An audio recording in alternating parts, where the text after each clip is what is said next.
paying $50 for replacement filters is a total scam when a $5 bag of loose aquarium charcoal does the same job. This black rock can chill your sweltering home. It'll wash the humid stink right out of the air with zero electricity. It's completely safe around your family. So how does a handful of pet store gravel cool you down for the price of a cheap lunch? Before air conditioning existed, folks in the deepest parts of the dry country stayed comfortable. They used a forgotten trick. It relies on how water behaves when it touches highly porous surfaces. We're going to build this exact system today. All you need is a basic wooden tray and a cheap bag of gravel from the fish aisle. Set it up the wrong way, and you'll end up with a soggy, moldy mess that smells like a swamp. But get it right, and your room will feel like a shaded creek bed. Down where I grew up in northern Alabama, we didn't have power lines running to our timber shacks. These were the hard years of the Great Depression. My granddaddy had to keep our small larder cool enough to stop the fresh butter from turning to oil and the pork from spoiling before we could salt it down.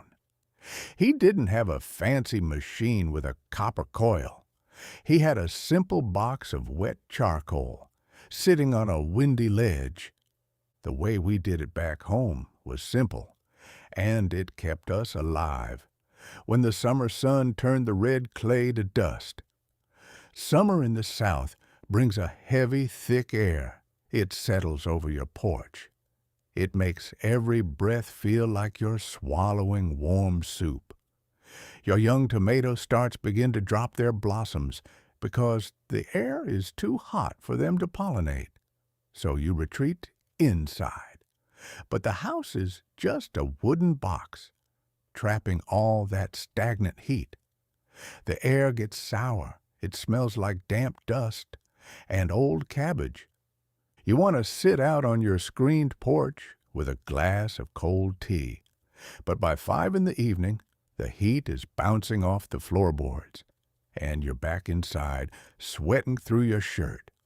If you run a regular fan, it just pushes the same hot, dusty air around your face. It doesn't actually cool it. It's like standing in front of a hairdryer. The folks at the big box hardware store want you to think the only solution is to buy a massive metal air unit. They gladly watch your power meter spin like a top, racking up another $80 bill every single month. Or maybe you buy those aerosol spray cans to cover up the musty smell in your living room. You spray synthetic floral perfume that just coats your throat and makes the dog sneeze.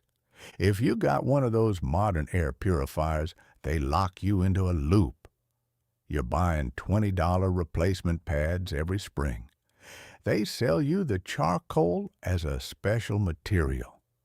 But it's just the same carbon you put in a goldfish tank, wrapped in a fancy cardboard frame with a shiny logo. It's a system built to keep your wallet light while doing nothing to bring down the actual temperature in your room. Now listen closely, because this is where we show you how to beat the heat using a basic law of nature. I had my doubts when I first built this frame last June to put in my garden shed. I had a flat of sweet potato slips starting to shrivel in the afternoon sun, and I secretly hoped this cheap setup would save them. I took a simple pine board and made a shallow tray about 2 inches deep. I lined the bottom with fine metal wire mesh, the kind with holes about 1 millimeter wide, so the charcoal wouldn't slip through. You want to buy granular activated carbon. Do not get the regular wood briquettes you use for grilling. Those are packed with starters and chemicals you do not want to breathe. The activated kind has been heated with steam to nearly 1,000 degrees. That carves out millions of microscopic pathways inside the rock. A single handful of this stuff has more surface area than an entire room. If you could unfold all those tiny tunnels flat, they would cover a whole acre of land. That massive surface area is our secret weapon. I made a mistake the first time I tried this. I poured water straight from the hose until the tray was completely flooded. The charcoal just sat there under a puddle, and it didn't do a lick of cooling. The trick is to keep it damp, not drowned. Use a simple spray bottle and mist the rocks until they look wet and shiny. Liquid water gets drawn deep into those microscopic tunnels by capillary action.